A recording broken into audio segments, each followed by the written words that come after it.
Solskjaer, arguably the best performance so far of the season, but another injury time goal conceded. Must be really, really disappointed with that. Disappointed, annoyed. Again, makes no odds how you play, to be honest. It's about getting results, and you work so hard to ultimately be undone by just lazy play, lazy, sloppy play at the last minute of, like I say, last minute of it, or injury time in each half.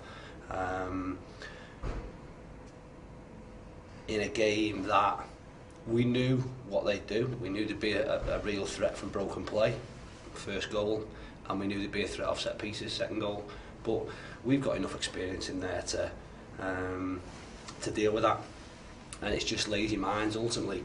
People not doing jobs just come back and again bite you on the backside. So all that goes before is irrelevant really, because you have to see out games, and again at the minute everyone's a little bit anxious, and because we've conceded some goals late, you can't have a mental hangover, if you like, in terms of what you do. You've got to switch on. You've got to concentrate on. It's not as if these goals are said there. I'm not against not said an awful lot, because I don't think the timing's right to do so. But if someone goes in and jumps 4 foot in the air and smashes his head in the top corner, you can maybe hold your hands up and say good goal, but the smallest player on the pitch stooping on the edge of our 6-yard box to head the ball in, when we've cleared it from the corner, isn't acceptable, and potentially the only way it would be acceptable if he comes out with not many teeth left in his mouth, which he's not done either, so that's even more galling, like I say. As you mentioned, conceding goals right on the stroke of each half is becoming a bit of a regular occurrence. How do you rectify that going into the next game? I don't know, it's easy to say they're not fit enough, isn't it? It's easy to draw back on different things.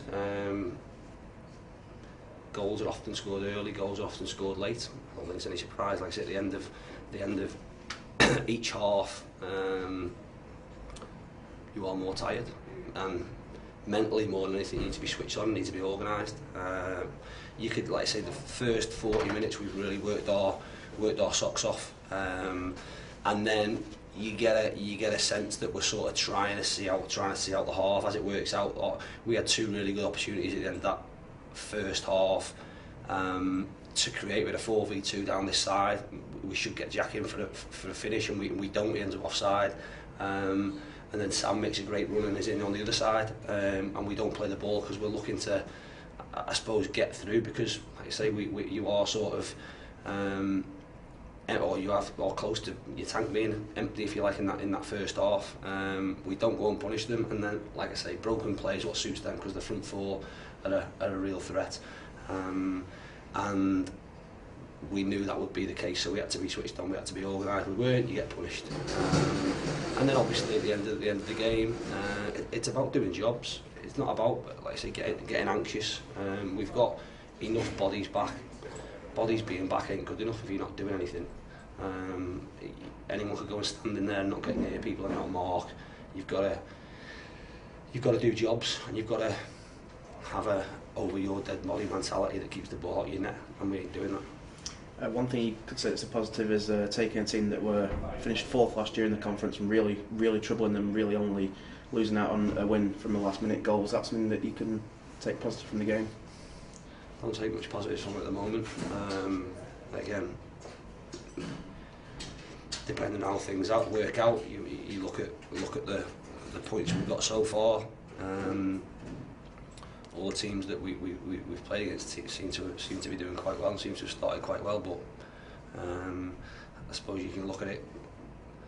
Again. Stats say a different thing. You're looking at either way. We've not won a game yet. We've lost 1 in 5.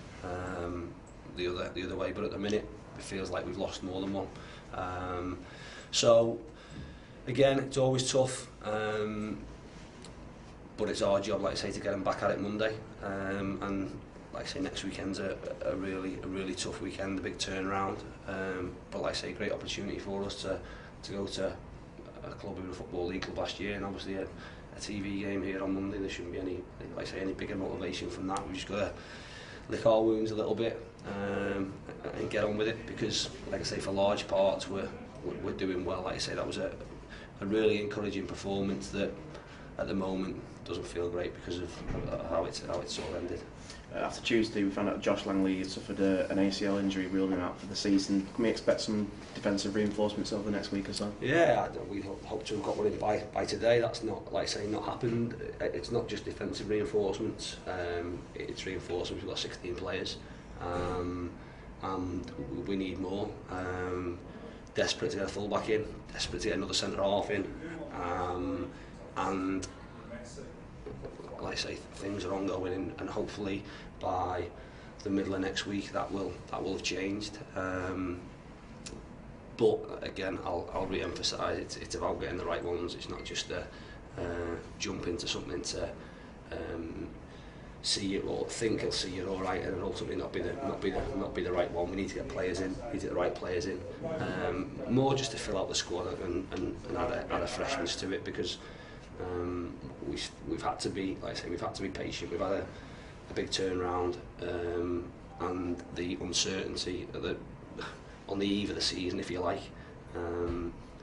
But like I say, I'm not going to jump into stupid things. The people we bring in have got to be in for the right reasons, and have got to be ones that will strengthen us. Because football's, like I say, it's a game of fine margins, and at the minute, them fine margins aren't going in our favour, and we do feel a little bit down. But like I say, there's lots and lots of positives, and we've got to build on that and go into next weekend really looking forward to what's a good opportunity for us. As you mentioned, a trip to a former Football League club next week, Hartlepool, and then the live TV game against Barrow on the Monday. How do you pick up the players after such a disappointing result today? It's not a disappointing result. The manner of the result is disappointing, and that's always tough. As we said last year, all of a sudden the 2-2 we got against Kidderminster here felt like a win, because you were 2-0 down, and in essence 10 minutes to go you're out the game. That feels like a win, and ultimately we still got the same as what we've got today against, like I say, a team that I fully expect to be at the top end of the division and fighting to get promoted. The manner of it and how it's happened, that obviously almost makes it feel like a loss. But like I said, we can't feel sorry for ourselves. I certainly won't be.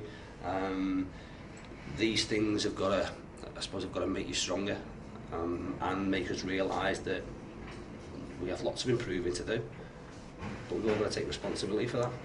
And when people are out there, like I say, with enough experience, and that's the biggest disappointment at the moment, is the fact that if teams have scored great goals against us, you have to accept that in football. That's football. The goals we've conceded are poor by any standard, and we're really getting punished at the moment for the mistakes we make, because, like I say, aside from that, it's difficult to, or opportunities they've had where you think they should score don't really jump out, but ultimately we've conceded 2 goals again, and we need to get that right. Thanks, Chal.